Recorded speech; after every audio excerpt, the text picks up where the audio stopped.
Hello, good morning, good afternoon, good evening, wherever you might be. My name is Sean, and I'm delighted you're joining us for today's ESPC community webinar. Today I'm joined by Peter Reuter, MVP, who will cover Take Humans Out of the Loop with Autonomous Agents. We love hearing what you guys have to say, so remember to join in on the conversation about today's webinar. Our handle is at ESPC_community, and our hashtag is hashtag ESPC25. Tweet us, tag us, and tell us what you learned. Don't forget to check out our Learning Hub, which is updated daily with the latest blogs, ebooks, webinars, and how-to videos. You can access and view the Learning Hub by visiting our website, sharepointeurope.com, and clicking the Content tab at the top. Don't let the learning stop here. Continue to keep up and stay ahead by joining us for our next webinar. Let's talk about data governance and how Microsoft Fabric brings it to the next level with Wolfgang Strasser, MVP. This webinar will take place Tuesday, 11th of February at 11 a.m. 12 p.m. CET. For more information on this webinar, please check out www.sharepointeurope.com/register-for-webinars. Elevate your Microsoft Power Platform skills at the European Power Platform Conference in Vienna on the 16th to 19th June 2025. Power Platform Week attendees get €150 off tickets with code Power Platform Week, valid until February 7th. Learn the latest in Power Apps, Power Automate, and Dynamics 365 while connecting with experts and peers. Scan the QR code or register now and visit www.sharepointeurope.com/European Power Platform Conference. Don't miss our 2-for-1 sale for FabCon Europe, available February the 5th only. Register now to get 2 participants for the price of 1. More perspectives, more networking, and more opportunities. Act fast. This offer is for 1 day only at www.sharepointeurope.com/FabCon Europe 2-for-1 deal. Ready to sharpen your skills or make the career-defining move? Join us at ESPC 25 to learn from 100 plus experts across 120 plus sessions, covering everything you need to stay ahead in Microsoft 365, SharePoint, Microsoft Teams, and Copilot. Get your tickets at www.sharepointeurope.com/pricing. As always, if you have any questions at any stage, please feel free to type in the questions box and Peter will get to them during the webinar. This webinar will be recorded and added to the Resource Center, where you'll be notified by email when it's available. And now, I'm going to pass you over to today's webinar presenter. Hello, Peter. Thanks for joining us today. Hey, good day. Thanks for having me. Yeah, perfect. Let me take over the screen and see if that works. Perfect. Yeah. Yeah. Perfect. Thank you. Thank you so much for having me. It's an honor to be part of the series. I'm here to tell you a little bit about taking humans out of the loop, and that is quite a different take on things. Microsoft went an entirely different direction, where we had a credo of Microsoft saying we always want a human in the loop. A human in the loop was the evangelism, and now with autonomous agents, there's a new way of doing things for certain scenarios, obviously, to take humans out of the loop. Let me first start by a quick introducing myself. My name is Peter, Peter Reuter. I'm one of the MVPs from the Netherlands. I'm a principal solution architect at Capgemini, where I also lead the Power Platform capability and have been a Microsoft trainer for the last 10-ish years, so quite some time. Also a blog on PowerPeat, so find me there or find me on LinkedIn if you have any other questions after this. Otherwise, obviously, you can put it in the chat, and now that we're here, I can try and take all of your questions and answer them instantly. So let's get on with that. We have a lot of demo stuff. So before we get to the demo, I just want to give you a little bit of context on what we are looking at and how does that autonomous agent fit in the whole Copilot spectrum, right? And then we dive into the demo, and that's going to be the largest part of our time together. So Copilot, obviously, most of you already heard what it was. It is a AI assistant. Microsoft positions it as everyone should have an assistant, which is mainly, if we talk about Copilot, is on the productivity side. Obviously, there's a wide array of Copilots there. but on the productivity side, chatting with your data, chatting with the web, getting some generative AI in your workflow. That is what we do off the shelf. And then obviously we have some specialist roles where we have Copilot for sales, Copilot for service, finance, and etc. Microsoft uses Copilot Studio to build that, or rather we have that Copilot off-the-shelf product that we can use Copilot Studio for to extend it in smaller ways, which is more than enough for most of us.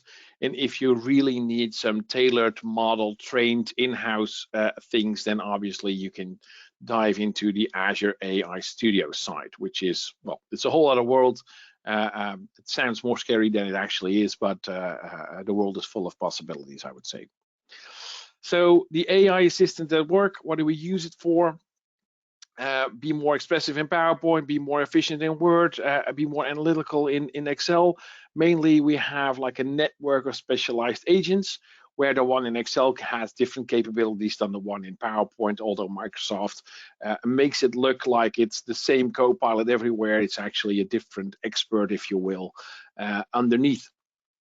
Meaning that that network of agents is actually the thing that we're talking about, right? We want to have an expert on a specific business process, or we want to have an expert on a specific task. So next to all of the things that Microsoft Copilot can do for you out of the box, we are looking for ways to extend it, to customize it, to add new data sources to it, to interact with our processes, to have some tailored customization, right? Or perhaps have some sovereignty to use our own AI models, right? Just a precursor, Microsoft does not allow you to pick your own models just yet if you use Copilot Studio. Obviously, you can figure out that that might be on the roadmap somewhere. If you want to do that now, you have to use the Azure AI Studio, right?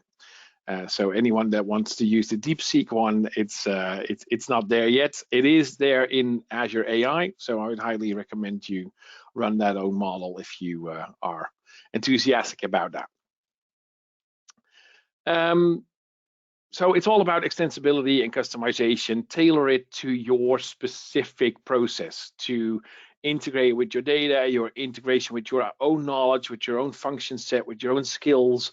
And we already had plugins that did that, right? So we could make plugins that, for example, grab some data from your ServiceNow or your Zendesk, so to speak. All of that stuff was already possible, and now we got a new scenario where we can create agents. And agents is a little bit of a different thing. It's a little bit more extensive, and I'll skip through the slide deck a little bit more quicker because I want to get some more time for the demo.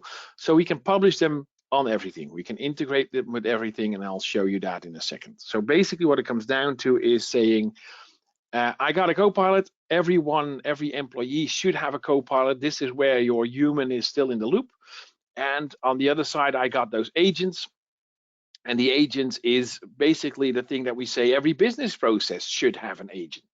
They should have their own AI companion that can interact without a human in the loop. Mind that that is optional. Obviously, you can still have humans in the loop. You can still have some reviewing process in there or approval process in there if you wish. But obviously, the agents are to automate stuff, to take that human out of the loop, to make the processes run cheaper, to perhaps do something more efficient, or do something out of business hours instead of in business hours, right? So that agent, that is something that we built. There's agents that are also built by Microsoft. There's a bunch of them coming out. So if you follow the news, there's an agent coming out for customer intent, and an agent for knowledge, and there's an agent for finance and operation that helps you with reconciliation. There's an agent coming for HR that helps you with self-service on the HR part. There's a bunch of agents being built by Microsoft and actually being delivered right now in this wave. So if you follow the wave news that just came out, that is rolling out as we speak. In Europe, it will hit in around 14 days. there's going to be a lot of agents coming out that are built by Microsoft that we can leverage. And obviously, there's also agents that we can use from third parties. Some parties built their own, like ServiceNow, SAP, etc. Basically, what we want, well, what Microsoft is evangelizing is saying we should use Copilot as that single pane of glass as the UI for AI. And I particularly like this little picture because it is displaying this really well, right? So there's a network of agents, if you will, a network of experts that is running specific tasks. So only the thing that they're good at, they will pick up and will do. And that is also, if you look at the large language models, how, for example, DeepSeek is now, well, somewhat more energy efficient than OpenAI. They have more of those expert agents in the model. So that means that if you ask a specific question, it will be directed to that specific agent. And obviously, if you have an agent that just focuses on this small piece, then you can run it more efficiently than you have to process everything in there on a big part of the knowledge instead of a smaller part. Right, so having that single specific agent for a specific process makes everything run more smoothly and makes it also more maintainable if you are on that end. Multiple channels, obviously, that was already a thing. So what we're taking a look at now is there's different agents. We already knew the retrieval agents, right? That was the thing that we had with the chatbots with Copilot, where you could just ask a question, you could upload a file, and then a file, and you could ask a question about it, or you could say, hey, pull me this ticket out of ServiceNow, right? There's also task agents, so mainly workflows, things that you kick off. Power Automate is a good example of that specific thing. Event-driven architecture. And now we got that autonomous one. And it sounds like it's the more advanced one. It's also displaying that on the thing. It's not advanced as in it's hard to build. It's more like it's an eval. Well, it's evolving into the next thing, which is an autonomous agent. It runs. Basically, you can compare it a little bit like it's a whole bunch of Power Automate flows together. And based on generative AI, I just pick whatever whichever flow is appropriate and whichever input I want to put that in. So we'll see that in just a few seconds in reality. So if we take a look at the agent architecture, we basically got that orchestrator, that magnetic one, if you will. That is the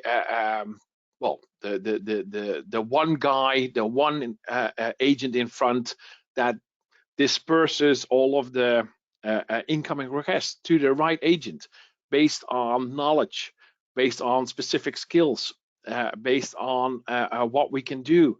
There's knowledge sources that we can add. We can add specific skills to it. We can plan. We can make something self-learning. And obviously, there is a user experience, but in this case, it is optional, right? It's not a mandatory part of this agent. So we can build it on the Copilot Studio part, and obviously we can build it also on our own engine. That will be a little bit more tricky, and you'll see that then you'll have to dive more into the Visual Studio Code one, where you also lean more towards the Pro Code to the Azure side. Just a few examples of this. Right, the simple ones are, for example, a question one: how do I connect to a corporate network? What is the status of a specific project? Right, these are really task-oriented. Then in the middle, we got some more workflow-like tool. I want to request a laptop through IT ServiceNow, for example. And on the advanced part, we have an autonomous agent running saying, hey, I identified so many new leads, or hey, I identified this issue and this is my report to you, right? So we can have something run on a specific event or on a specific recurrence, and it can run in the background without you as a user having to start it up. So let's dive into the demo. We'll do that to Copilot Studio, through Copilot Studio, and I'm gonna jump to my screen there. Perfect. Let me switch to this tab. So if you want to get started with this, you go to copilotstudio.microsoft.com. For me, it just jumps to this long URL. Apparently, I'm on some sort of preview screen right now. And we can just start out with a blank agent. So let's start out with a blank one, and then we'll do it step by step. So I'm trying to create a new agent. I'm also trying to tell you where everything is different from the normal agents. And let's create a returns agent. And the returns agent is actually one of the most used examples online. If you want to take this very slowly, there's also Lisa Crosby has some nice examples, and Diane Taylor has some nice examples on this as well. I just want to take it a little bit step further and get you to some more integrations than they have. But it's a nice example because it's a tangible thing. So basically what we're going to try and do is create a returns agent where I have a store that has some return policy on products. When can I return a product? When can I when can I not return a product? When am I out of bounds?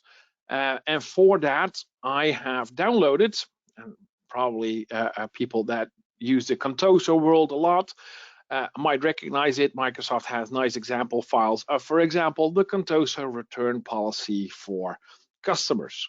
And in it, it says you can only return stuff within 30 days. And obviously, you have to have a proof of purchase. Well, this is my knowledge, right?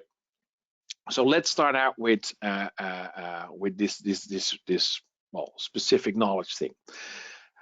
We have to. It's still loading. Come on. Takes a few seconds. Let me refresh the screen and see if it works.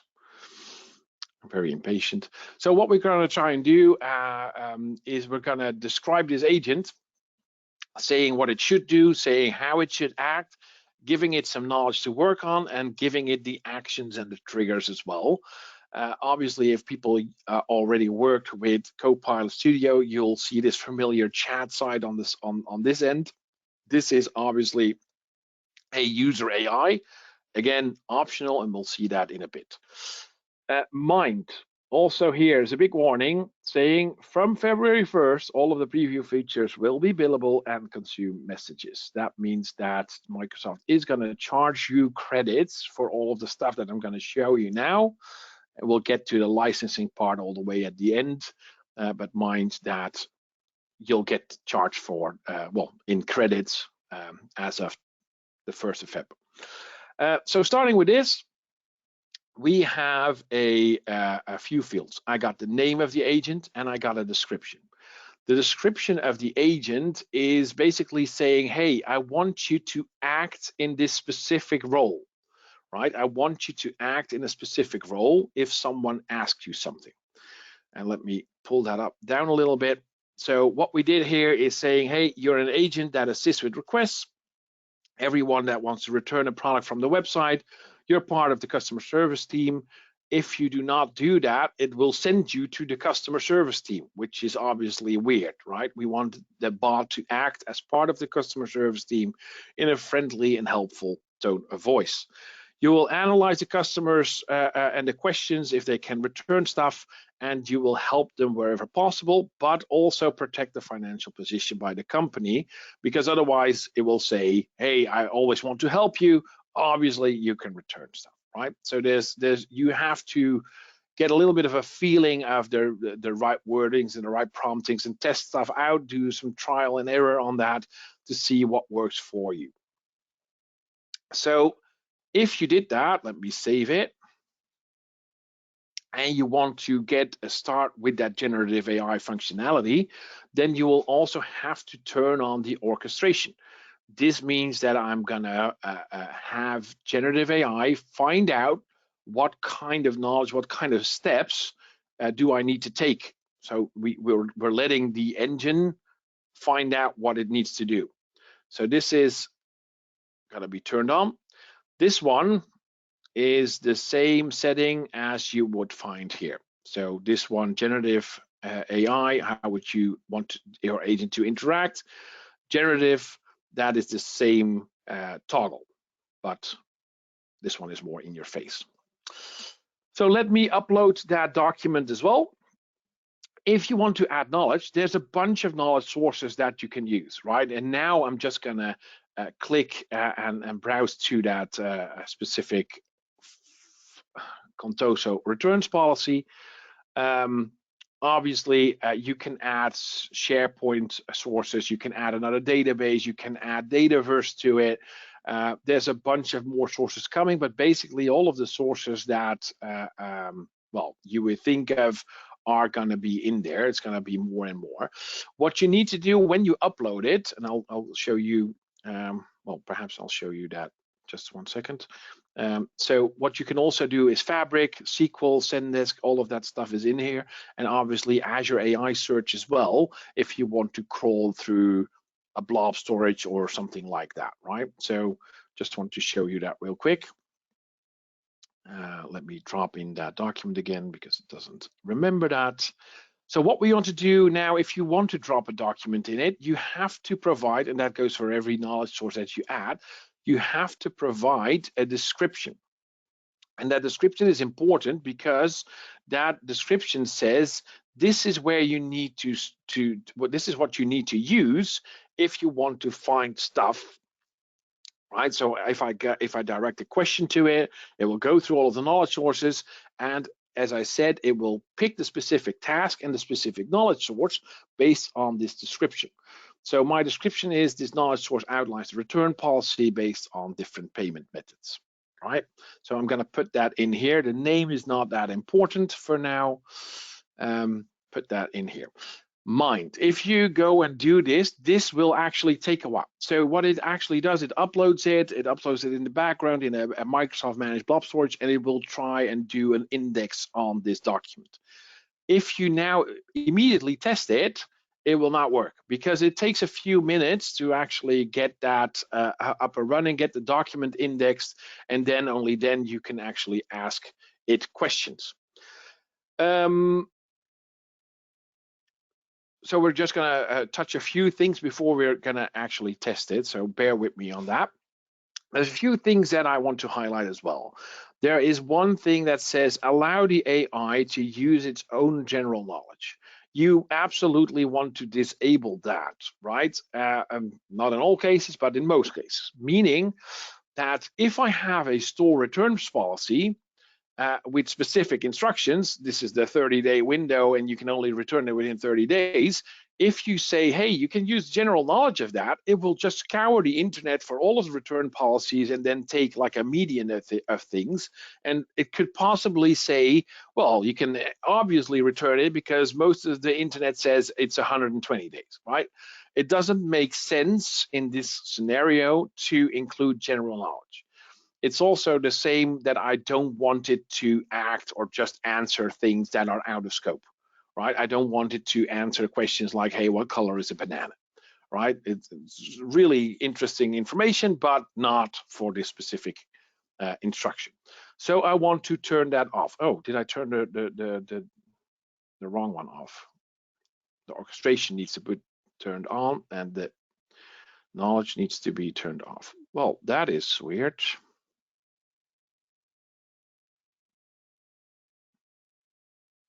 Saving. Yes, that's what I want.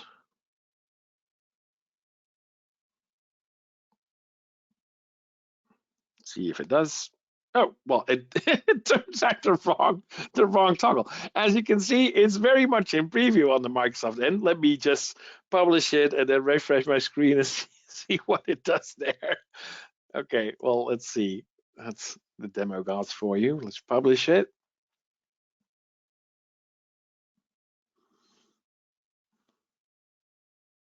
We just have a question in there, Peter, if that's okay. Yeah, go for it.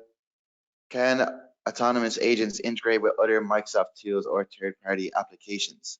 Yes, and I'll show you that in just a few. So that's part of the demo. So bear with me. Perfect. But the answer is yes. Oh, perfect. I published it and now all the toggles are correct. So yay for that. Okay, so let me try and see if it works, right? If I now test this, I don't know if it's already indexed, but if I say, hey, can I return an item purchased with gift cards, you'll see that it pulls up the activity map, and it should find the knowledge sources to go with that. It finds the knowledge source, so that's great.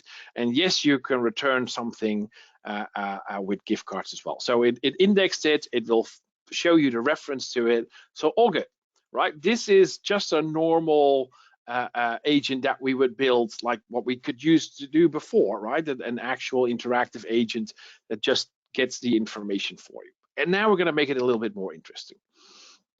So let's build an action.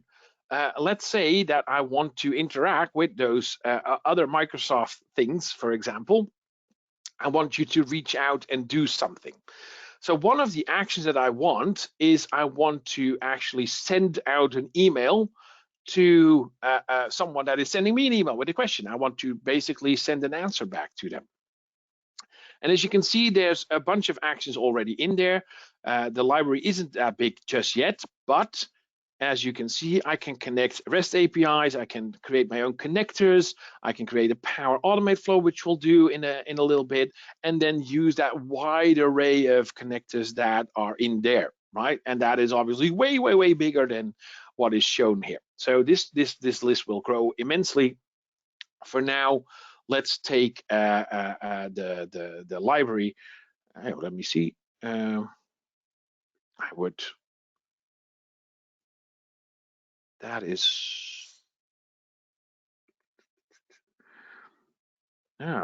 Send an email. Oh, there we go. It has way more actions than it actually shows. Also, this is apparently an issue. So there's a bunch of actions in there. Most overlap with Power Automate, obviously, but yeah, find the things that you want. In this case, I wanted to send an email, and for that, I'm just going to use the send an email through Office 365 connector.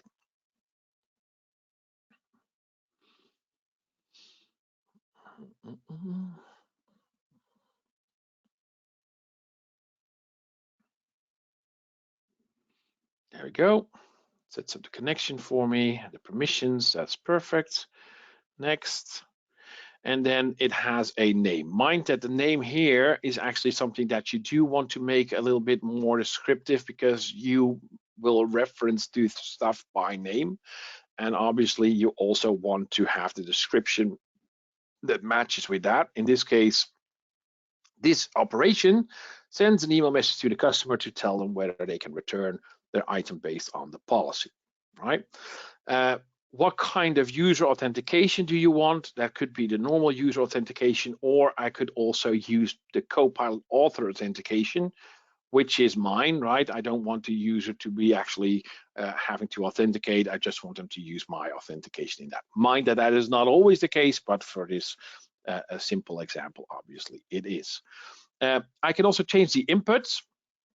So what goes into this connector, all right, that Microsoft built, a to, a subject line, and a body, and we'll see how that works in just a second. Let me add this action.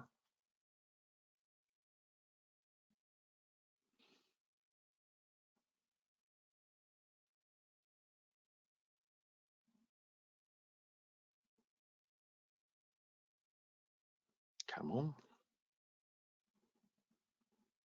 Perfect. So I got this action added. So let's try and test that out as well. Let me publish it real quick.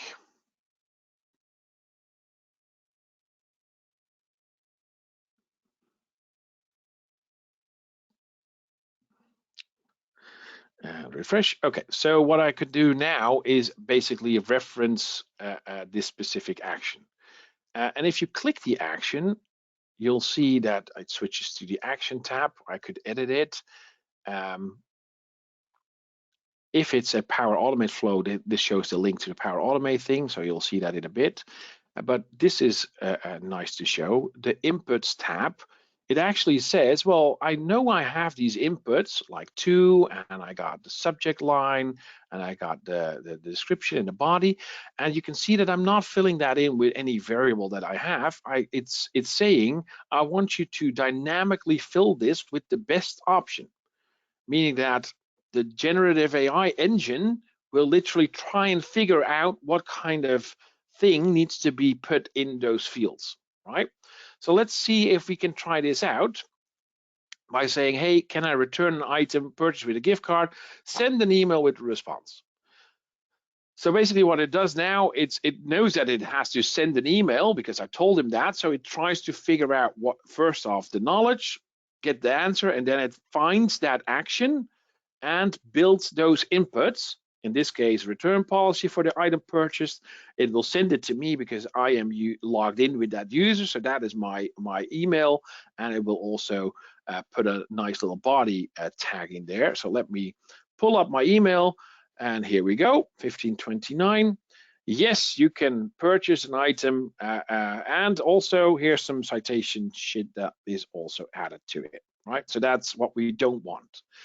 So yeah, this is a great start. This we could also do with Power Automate, right? But the new thing is obviously that we use Gen AI to fill in those fields. But let's make it a little bit more exciting. So back to the overview. We have some instructions that we didn't provide at all, right? So you saw the citations, you saw that it wasn't rich text at all. So we want to edit this and add a little bit of fluff, if you will. So what I'm going to do is I'm going to put this in here, and I'm going to enlarge it a little bit. You are a customer service.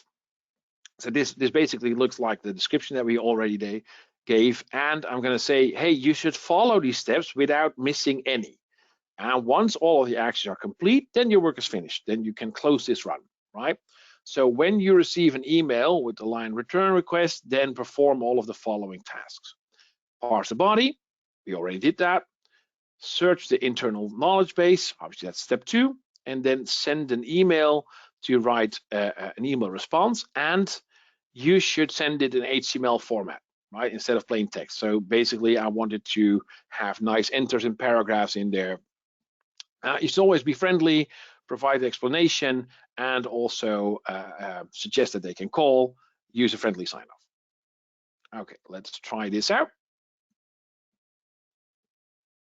And obviously you can insert power effects and placeholders in there as well. That's really nice if you have some dynamic values. Peter, we have 2 questions in, if that's okay. Yeah, go for it. How does user data security work when using knowledge sources like Dataverse or Fabric? Yeah, that's a good question. So if you usually it's proxied through the creator's credentials in this case, right? So that's what you saw with the Copilot authentication, the author authentication. So it will authenticate in my name. Obviously, if you turn it to user authentication, it will ask you to log in, or to, just like when you have a Canvas app and you have connectors that are not working with the specific connected connectors like Outlook, etc. You have to do some sort of authentication yourself, and then it will build up those connection references. Yeah, the author is by far the most obvious one for autonomous agents, especially because in the autonomous world, the whole purpose is to not have users interact with it, right? So it will connect, most of the time it will connect through my credentials as an author. Obviously, I can, and I'll show you that in just a second, I can manage the connections and obviously choose service principals or anything like that I want to use instead if I need.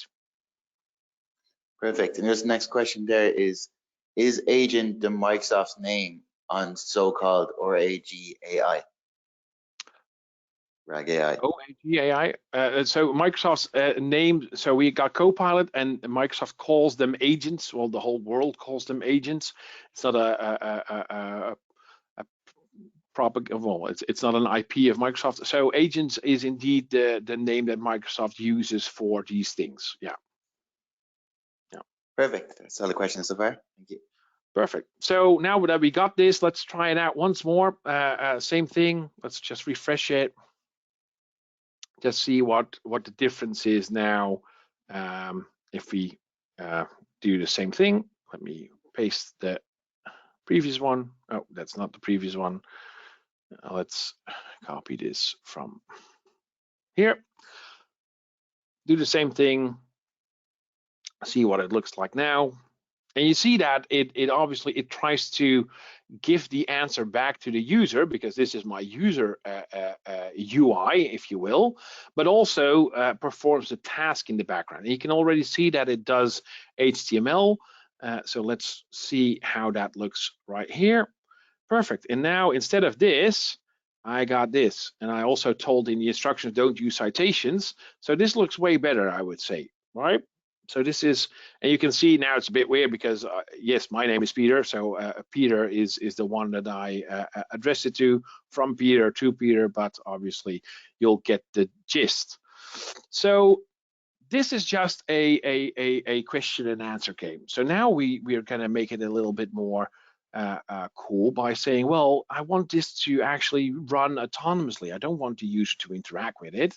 So I'm going to use the same things as I could do with Power Automate, saying, hey, I want you to be triggered by something that is happening. And you'll see that the same triggers as in Power Automate exists here as well.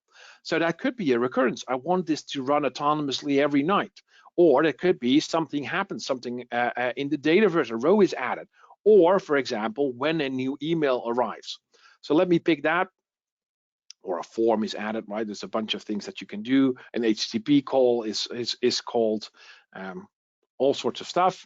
Let me, in this case, say, hey, I want to do that on a email. When an email arrives, next.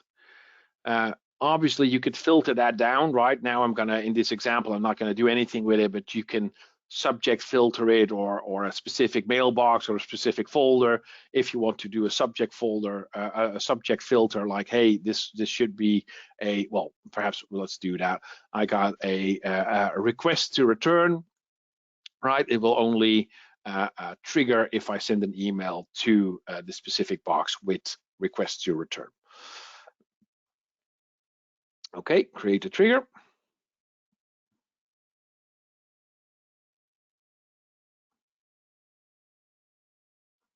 Okay. We have another question in, if that's all right, Peter. Yeah, go for it. What if I want to absolutely lock down the response to a given request slash question as per a traditional conversational AI dialogue flow? How do I do that?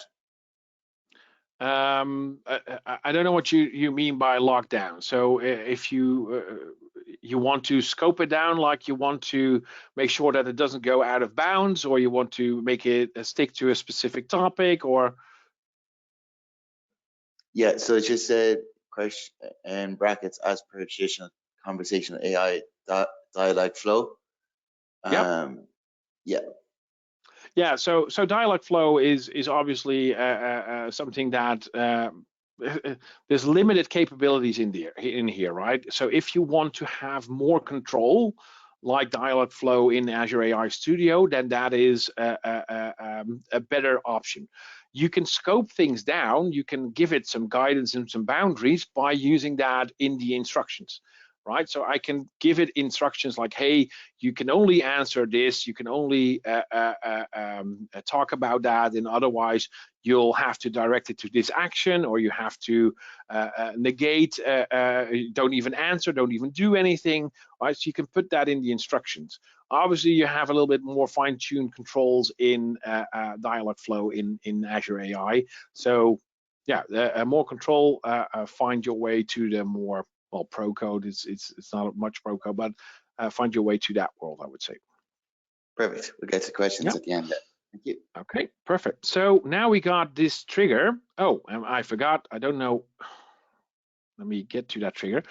This trigger is actually a Power Automate flow. So I can just click it and I can actually change it. I can do whatever I want with it. And I didn't even say which box it should appear in. So I don't know when. Let me see what setting, my to mode.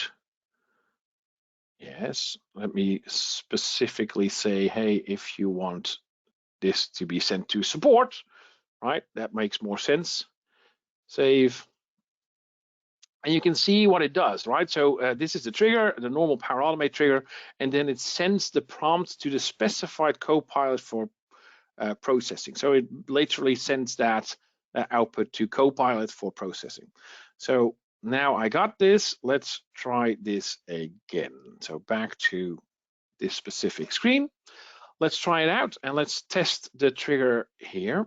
So if you want to test it, obviously I could now send an action, could literally send it. I can also press the test trigger and see what it does live on screen. So let's do that. Let's send an email. So let me send it from Peter to support. And I think we put a subject filter in there, request to return. Right, and what I want is say, hey, I want to, hey, can I return an item? And I bought this product 60 days ago, best Peter. So send it. Let's see if it comes in to support. It does, right? So that's perfect. And then refresh like a very impatient person. It takes a while, just like the Power Automate trigger to be triggered, like it just takes a few seconds. There we go.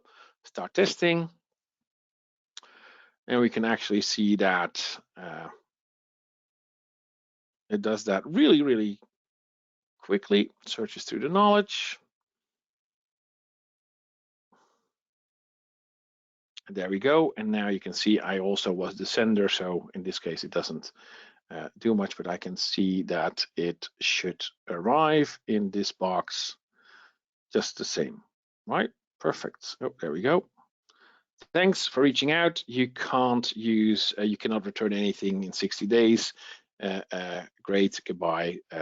Thanks to support team, right? So now that we have one action, let's make it a little bit more exciting and add multiple actions, right? Because that is where the autonomous power lies. Let's say we have more actions than just one. I have one that I want to say. Let's say I want to add a new Power Automate flow. Let's do it. For example, I want to say, hey, I want to, if someone wants to return something, I want to send something to Teams, or I want to add something in Dataverse, right? For the sake of this thing, let's put something in Teams. That is an easy demo. Let's say something comes in and I want to post something in a chat or channel. As the flow bot, that is absolutely fine, and post it in my channel. There we go. Come on. Yes, in my support. Yes, support team. In my support channel. And also, yeah, what kind of message would I want to be put in here? Let me just do that one sec. So the message that we should get here is actually an input, right? I want the autonomous orchestrator to send his response to this specific flow and use that in my Teams message. So I can just make this an input saying, hey, this is my Teams message that I want to do, and then use that input into here and say, I want to put the Teams message in here. Perfect. And then I will call this send a Teams message. Publish. Let's do it. So now that we got the capability of posting anything in the Teams message, yes, there we go. Let's add that to our bot. So refresh the action. It should find it right now. Well, it should find it right now.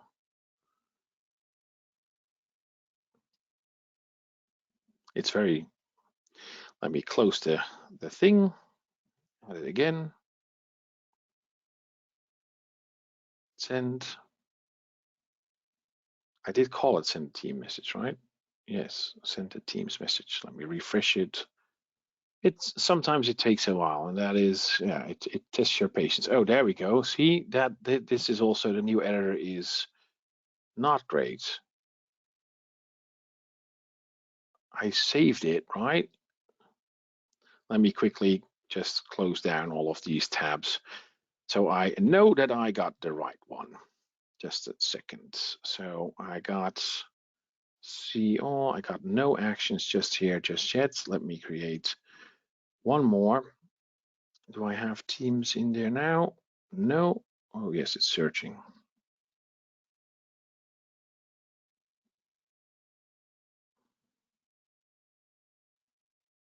Come on.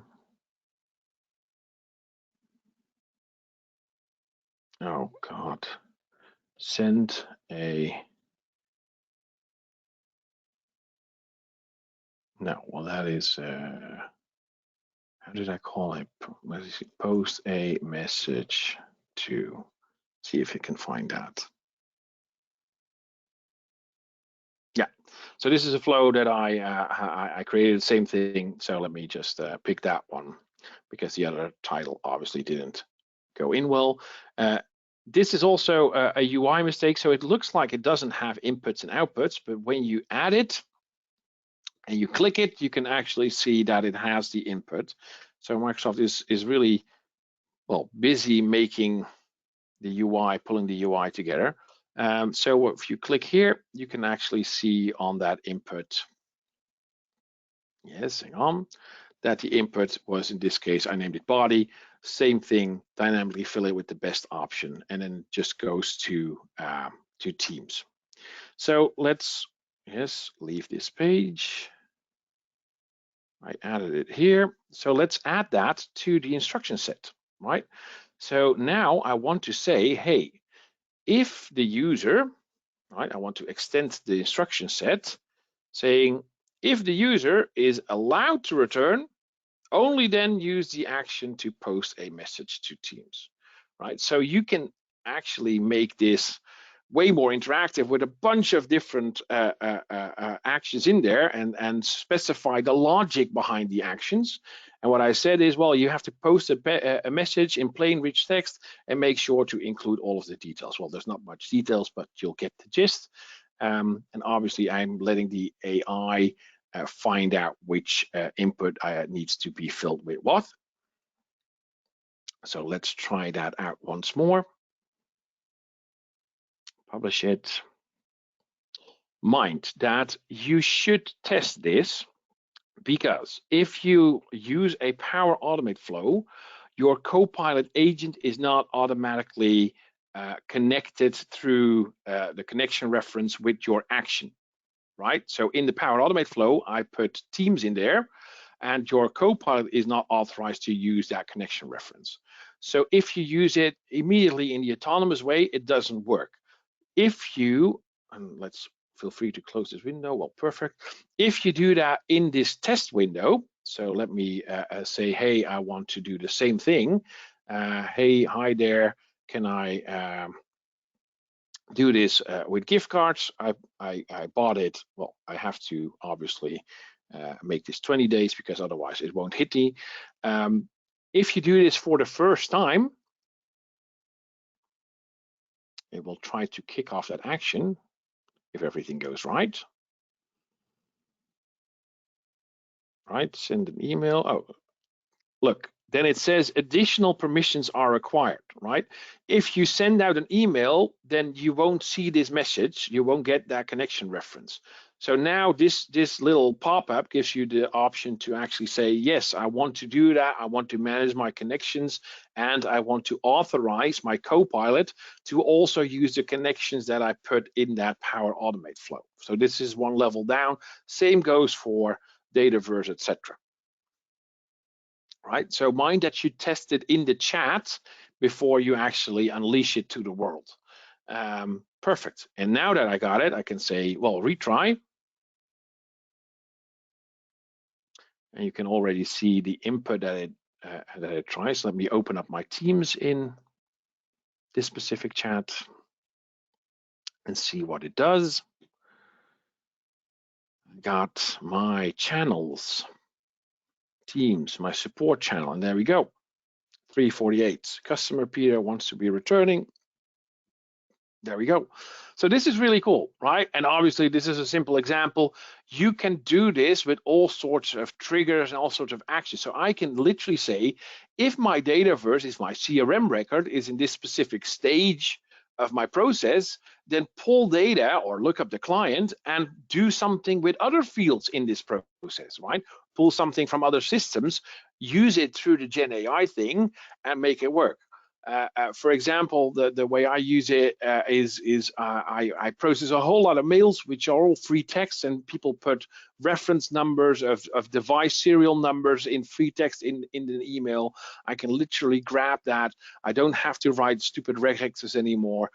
It makes it way more fluent and way more maintainable. So this is actually a really, really nice thing. So this is as far as the demo goes. Let's hop back to the thing that I do want to highlight. So you already saw that little banner saying, hey, mind, you will get charged for all of the things that you do after February 1st, right? There's Yuka, who's a no member of the community. Yuka put this on LinkedIn well, a few weeks back, and this is actually pretty insightful and also a big warning, I would say. If you use Copilot Studio, every message is 1 cent, right? Every message means that if I send you a message, then that is 1 credit. If I get an answer, that is also 1 credit. So every question is, well, 2 credits, if you will. If you do a generative AI question, so if you use AI Builder or you use generative AI, then it is 2 credits per message instead of 1. If you use autonomous agents, it is 25 credits, right? $200 per 25,000 credits. If you have, for example, a flow with a few actions, like I want to onboard someone, and these are the steps that you have to take, mind that every step is 25 credits. And then, for example, in this example that Microsoft gave, you have a run cost of $1.27. If you do that 1,000 times a day, then obviously you'll get into cost really quick.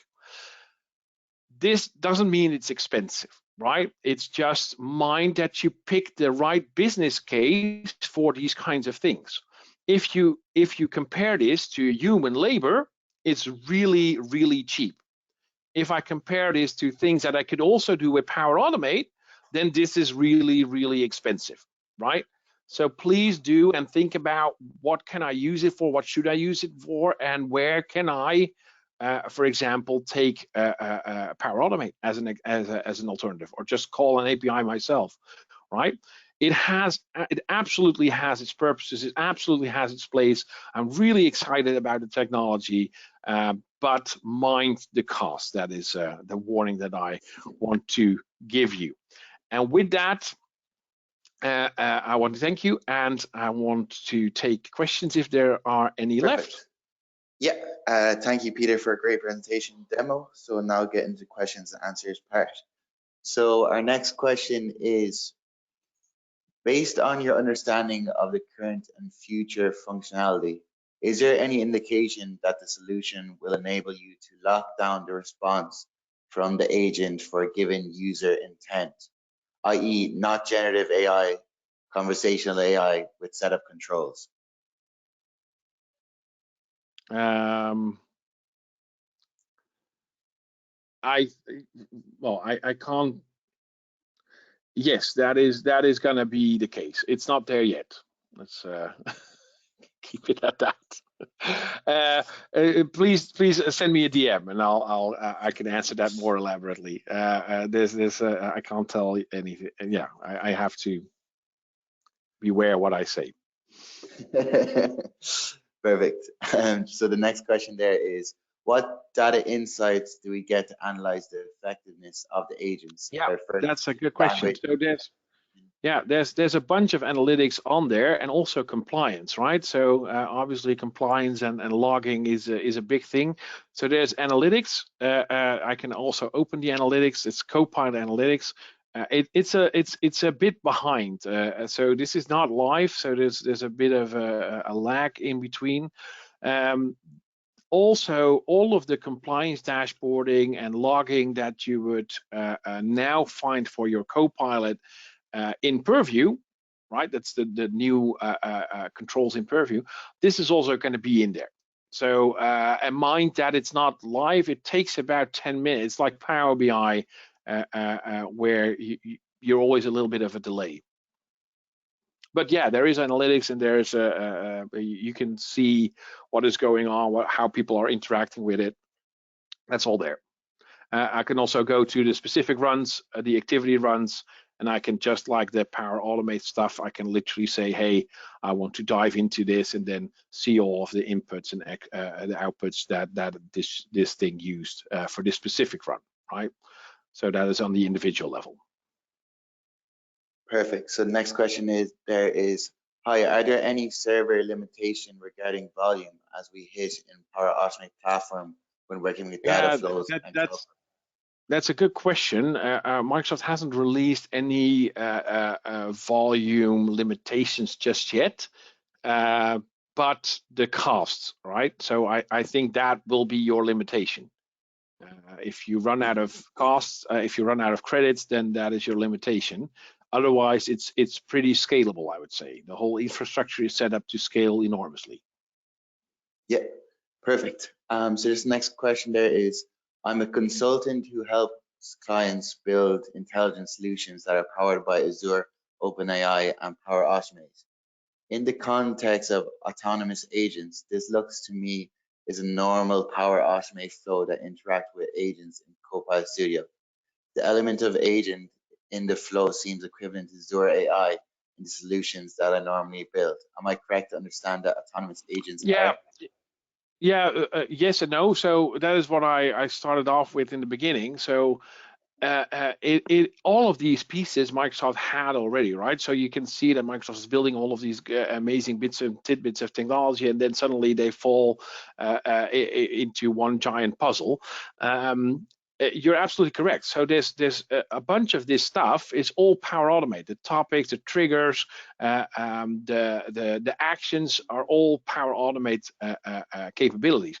What is new and what is I think is really cool is that you can use that Gen AI to find out which topic or which action I should take, and please use whatever input you can find the right input for the specific connectors, specific Power Automate flows that it does, right? So there's a Gen AI component to it, and obviously it's basically event-based programming, right? Event grid, Power Automate, logic apps, all of that stuff, event-driven programming, and then using low-code with a little bit of AI capability to orchestrate things and then call upon the right action, which could be Power Automate, but could also be an AI or an API from another system. But yeah, you're right. It has very many similarities to that.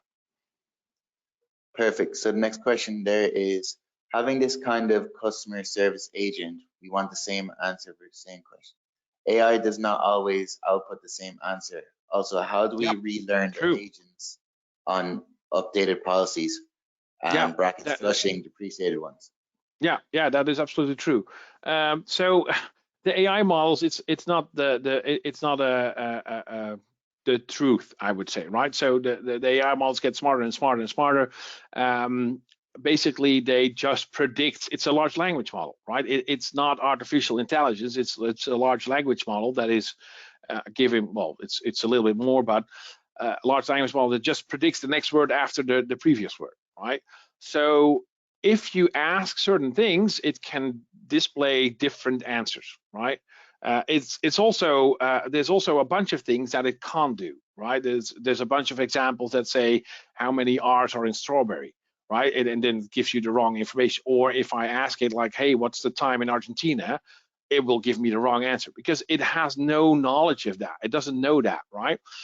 So there's a bunch of things that it can and can't do, and you have to be aware of what that is. Just to the models will get better, right? So to answer your question, The models, as you can see now, are very large, and within that large model, there are specific, more experienced agents on a specific topic. So you'll see that, for example, the agent that is working in finance and operations can do a reconciliation, which my agent in Power in customer service cannot do. Right? It has specific capabilities. You'll see that there's going to be different models for specific things, and that eventually Microsoft will also give you the opportunity to choose your own model. You can also do that already in Azure AI, where, as I said, DeepSeek is now one of the possibilities. It's really cool to try out. But yeah, there's going to be a moment where I would think, right, I haven't seen it officially on the roadmap, but where we could pick our own model for each specific agent. Perfect. Just 2 more questions, if that's okay, Peter. Yeah, go for it.